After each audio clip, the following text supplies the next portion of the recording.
As every child knows, whether he's a toddler or like me in his 30s, time means nothing to Doctor Who. So even though everybody else in Northampton thinks it's 1977, inside the town's repertory theatre, the clocks turned back over a century to 1868, the year the Doctor saved the world from a plague of giant rats. You didn't know? Well, just wait and see. The production unit for Britain's most popular science fiction series took over Northampton Repertory Theatre, one of the finest in the country, for 4 days to record music hall scenes for the next story in the long-running series. During a break, the Fourth Doctor, alias Tom Baker, explained why the series is such compulsive viewing for so many millions. Well, I think it's probably because the formula itself is rather superior to anything else. And I think it's because the character's an alien, isn't it? Because he's romantic and charming and good and brave, unlike most of the other sort of hoodlums who masquerade as, main characters in other programs. There's no problem. There's no... To be really serious, there's not much opposition to Doctor Who, is there? No, there's not. But not really. They say that children are the first to reject anything that's too far-fetched, and I must say that as a fairly avid follower myself, I find it pretty far-fetched, but why is it that the children latch on to him so?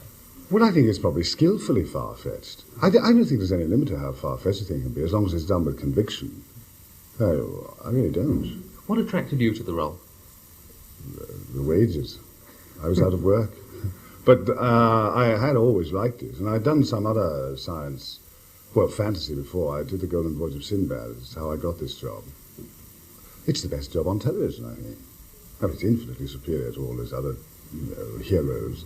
I mean, while they're preoccupied with rape cases in Salford or shoplifting from Marks and Spencer's in Colchester, I've got to save the universe in 25 minutes every week. Yeah, that's very nice. You're now the Fourth Doctor Who. How much leeway are you allowed to develop the character in his fourth phase?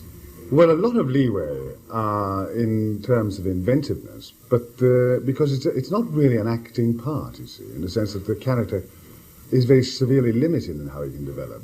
The problem of the actor doing it, and everybody succeeded very well, I think is actor-proof.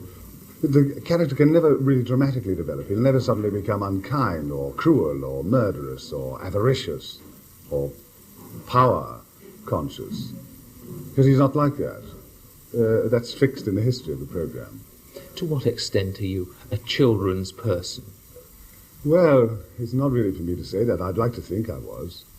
Whenever I try to make a contribution to the programme, I think in terms of the children and not the adults, because there's quite a lot of discussion going on that it really is a family programme, or indeed that we have a living figure, which we do, especially in the universities. But I don't think of them. I think mostly of the children.